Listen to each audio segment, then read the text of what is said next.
বহু বছরের অপেক্ষার অবসান ঘটল। অবশেষে ভূমিহীন পরিবারগুলির হাতে ডিজিটাল পাট্টা তুলে দেওয়ার মধ্য দিয়ে ঐতিহাসিক সূচনা হলো পাথারকান্দিতে। এলাকার মোট 44টি সরকারি কার্যালয় ও স্কুল এবং 12টি ধর্মীয় প্রতিষ্ঠানকে ডিজিটাল পাট্টা তুলে দিলেন মন্ত্রী কৃষ্ণেন্দু পাল। মিশন বসুন্ধরা 3.0 এ পাথারকান্দিতে ডিজিটাল পাট্টা তুলে দিয়ে ভূমিপুত্রের অধিকারে জোর দিলেন মন্ত্রী কৃষ্ণেন্দু পাল।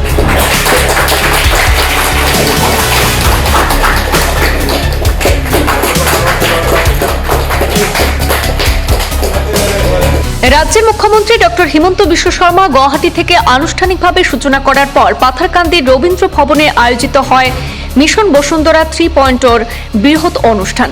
ভূমিহীন খিলঞ্জিয়া পরিবারগুলির পাশাপাশি বিভিন্ন সরকারি কার্যালয়, স্কুল এবং ধর্মীয় প্রতিষ্ঠানকেও ডিজিটাল পাট্টা প্রদান করা হয়েছে। বিশেষভাবে উল্লেখযোগ্য, স্বাভিতমা স্কিমের অধীনে নন ক্যাডাস্ট্রাল গ্রামগুলিতেও জরিপ সম্পূর্ণ হওয়ার আগেই বন্দোবস্তি প্রদানের প্রক্রিয়া শুরু হয়েছে, যা রাজ্যে এই প্রথম বলে জানানো হয়। আজকের অনুষ্ঠানে মোট 44টি সরকারি কার্যালয় এবং স্কুল ও 12টি ধর্মীয় প্রতিষ্ঠান ডিজিটাল পাট্টা গ্রহণ করেছে। পাথারকান্দি সার্কেল অফিস, থানা, সাব রেজিস্ট্রার অফিস, বন সংমণ্ডল, পিডব্লিউডি অফিস এবং হাসপাতালের দায়িত্বপ্রাপ্ত আধিকারিকরা মন্ত্রী কৃষ্ণেন্দু পালের হাত থেকে পাট্টা গ্রহণ করেছেন। মিশন বসুন্ধরা 3.0 আওতায় পাথারকান্দিতে ডিজিটাল পাট্টা ও ভূমি বন্দোবস্তি পত্র বিতরণ অনুষ্ঠানে উপস্থিত থেকে রাজ্যের মন্ত্রী তথা স্থানীয় বিধায়ক কৃষ্ণেন্দু পাল একাধিক গুরুত্বপূর্ণ মন্তব্য করেছেন। তিনি বলেন, সরকারি ভূমি দখলমুক্ত করার প্রক্রিয়া আদালতের নির্দেশ মেনেই চলছে এবং এটি একটি ধারাবাহিক প্রক্রিয়া। বন রক্ষা ও সরকারি সম্পত্তি সংরক্ষণে সরকার প্রতিশ্রুতিবদ্ধ বলেও উল্লেখ করেন মন্ত্রী কৃষ্ণেন্দু পাল। মন্ত্রী কৃষ্ণেন্দু আরও দাবি করেন, প্রকৃত এবং বৈধ নাগরিকদের নাম কখনো কর্তন হবে না, শুধুমাত্র অবৈধ দখলদারদের বিরুদ্ধেই ব্যবস্থা নেওয়া হচ্ছে। রাজনৈতিক বিরোধীদের উদ্দেশ্যে তিনি কড়া সমালোচনা করে বলেন, সরকারের উন্নয়নমূলক উদ্যোগকে প্রশ্নবিদ্ধ করার বদলে বাস্তব পরিস্থিতি বুঝে সহযোগিতা করা উচিত বলে মন্তব্য করেছেন মন্ত্রী কৃষ্ণেন্দু পাল। বসুন্ধরা 3 আমাদের জনপ্রিয় সর্বকালের শ্রেষ্ঠ মুখ্যমন্ত্রী ডক্টর হিমন্ত বিশ্ব শর্মা মহোদয় ধেমাজি থেকে সরাসরি সমগ্র আসামে প্রত্যেক এলাকায় আজকে এই প্রোগ্রাম হয়েছে এবং মুখ্যমন্ত্রী মহোদয় ধেমাজি থেকে সরাসরি প্রোগ্রামে, বিশেষ করে আমাদের মাননীয় মুখ্যমন্ত্রী মহোদয়ের যে আগ্রহ ছিল যে প্রকৃত আসামের নাগরিকরা ওনারা যাতে ওনাদের একটা ভূমির পাট্টা থাকে, সবাই যাতে সুরক্ষিত থাকে, তার কারণে যে প্রয়াস হাতে নিয়েছিলেন আজকে ফেজ 3 বসুন্ধরা 3-তে আজকেও প্রায় 1 লক্ষের অধিক ভূমির পাট্টা প্রদান করা হয়েছে।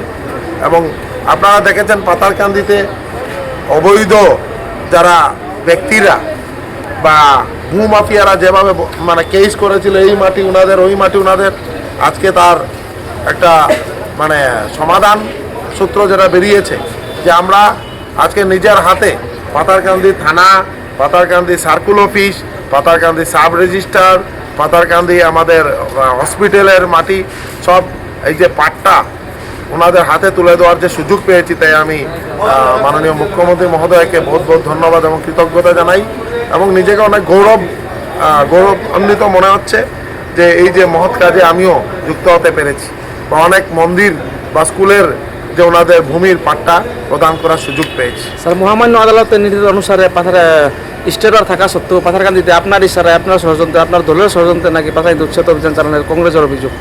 এভিকশন ফরেস্ট ডিপার্টমেন্ট করেছে এবং পাথারকান্দিতে আপনারা দেখবেন যে এটা একটা ফেজ মেনা রয়েছে এবং এটা কন্টিনিউয়াস চলবে, যে ফরেস্ট বাঁচাতে হবে। মহামান্য সুপ্রিম কোর্টের যে গাইডলাইন, এই গাইডলাইন মেনেই সবাই চলছে। আমরা সবাই কোর্টকে আমরা সবাই মেনেই আমরা চলি, আইনের ঊর্ধ্বে কেউ নয়। এখানের মধ্যে যে এসআর হয়েছে, এসআরের মধ্যে আপনারা দেখেছেন প্রথমে একবার ধর্ণা দেওয়া হয়েছিল। ওনাদের কাজ মানুষকে কিভাবে ভুল বুঝানো, এই কংগ্রেসীদের কাজই হল ভুল বুঝিয়ে কিভাবে ষড়যন্ত্র করে ইলেকশনে নির্বাচন খেলা যায়, কিভাবে জিতা যায়। আজকে আমি কয়টা কথা বলেছি, আপনারা দেখবেন যে পাথারকান্দি কোন জায়গায় ছিল, আজকে কোন জায়গায় এসেছে। আজকে অবৈধ ভূমাফিয়ারা কিভাবে মাটি দখল করেছে, এগুলো ইভিকশন হবেই, উৎখাত করা হবে। প্রকৃত খিলঞ্জিয়া যারা পাথারকান্দির নাগরিক, ওনাদের মাটি কিভাবে দখল করা, এইসব অপপ্রয়াস চলবে না। মাটিকে রক্ষা করতে হবে এবং এই মাটি যাদের ভূমিহীন ওনাদের হাতে তুলে দেওয়া হবে বা ইন্ডাস্ট্রি করতে হবে, এগ্রিকালচার কলেজ কালকে মাননীয় মুখ্যমন্ত্রী নিজেই বলেছেন আগামী কিছুদিন পর এইমস হসপিটাল হবে। তো এইভাবে আমাদের এখানে ডেভেলপমেন্ট করতে হবে। পাথারকান্দি আগের পাথারকান্দি নয়, এখন অনেক উন্নত, আমরা উন্নয়নের একটা চরম শিখরে পৌঁছার ব্যবস্থায় আমরা এগিয়ে যাচ্ছি, এডুকেশন হোক, হেলথ হোক, প্রত্যেক ক্ষেত্রে। আর কারা কি বললো এটা নিয়ে আমি একবারও ভাবি না। আমি শুধু এই কথা বলতে চাই যে এভিকশন হয়েছে, ওনাদের হাউস হোল্ড যদি থাকে, ওনারা যদি এখানে থাকে তাহলে ওনাদের নাম এখানে থাকবে। এটা আইন দেখবে, এখানের মধ্যে ইয়ারও আছে, ইয়ারও দেখবে। এইসব নিয়ে আমরা কথা বলতে চাই না। আমরা শুধু এই কথা বলতে চাই বৈধ নাগরিকের নাম যাতে ভোটার লিস্টে থাকে। কেউ যদি ত্রিপুরায় থাকে তারপর এখানের মধ্যে নাম থাকবে, এটা তো হতে পারে না। কেউ বিয়ে হয়ে গেছে, তার শিলচর চলে গেছে, পাথারকান্দিতেও নাম আছে, শিলচরও নাম আছে, এই ধরনের হতে পারে না। যাতে বৈধ নাগরিকদের নাম নিয়ে একটা সুন্দর ভোটার লিস্ট তৈরি হয়। ওনাদের কাছে কোনো কিছু নেই, কোনো ধরনের মিশন নেই, কোনো ধরনের ভিশন নেই। ওনাদের কাছে একটাই কাজ, বিজেপিকে গালি দেওয়া, কৃষ্ণেন্দু পালকে গালি দেওয়া, মুখ্যমন্ত্রীর বিরুদ্ধে কথা বলা ছাড়া আর কোনো কাজ নেই। ওনাদের সরকারের সময় পাথারকান্দি সব থেকে বেশি মাটি দখল হয়েছে। কংগ্রেস সরকারের সময় দিন দুপুরে পাথারকান্দিতে মস্তানি গুন্ডারাজ চলছে। আজকের দিনে পাথারকান্দি উন্নয়নের একটা গতিতে এগিয়ে যাচ্ছে। পাথারকান্দির মানুষ, বরাক উপত্যকার মানুষ, আমরা উন্নয়ন চাই, আমরা ডেভেলপমেন্ট চাই।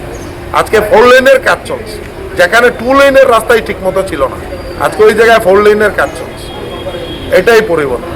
আগামী 14 তারিখ আমাদের যশস্বী প্রধানমন্ত্রী নরেন্দ্র মোদীজি বরাক উপত্যকায় আসবেন এবং রামনগরের ময়দানে উনি নিজের হাতে আমাদের এক্সপ্রেস হাইওয়ে তার শুভ শিলান্যাস করবেন। বরাপানি টু 5 গ্রাম প্রায় 25,000 কোটি টাকার অধিক ধার্য করা হয়েছে। এটা শিলান্যাস হবে। শিলচর ফ্লাইওভারের শিলান্যাস হবে। আমাদের বরাক উপত্যকায় প্রথম এগ্রিকালচার কলেজ পাথারকান্দিতে, যেটা আমাদের ওইটা প্রধানমন্ত্রী নরেন্দ্র মোদীজির হাতে শিলান্যাস হবে। এটা অনেক গৌরবের কথা। বরাক উপত্যকা এখন এটা অন্য দিশায় এগিয়ে যাচ্ছে। আর অবৈধ বাংলাদেশিদের থেকে আসামকে রক্ষা করতে হবে। তার জন্য মুখ্যমন্ত্রী মহোদয় কাজ করছেন। ডক্টর হিমন্ত বিশ্ব শর্মা মহোদয় আসামের নাগরিকদের সুরক্ষার জন্য কাজ করছেন, যাতে আগামী 100, 150 বছর, 200 বছর আমরা সুরক্ষিত থাকতে পারি, তার উদ্দেশ্যে কাজ চলছে। আর কংগ্রেসিরা কি করছে? বাংলাদেশিদেরকে নিয়ে কিভাবে এখানে ভোটে প্রতিদ্বন্দ্বিতা করা যায় তার প্রয়াস করছে। এটা কোনো সময় কেউ মানবে না।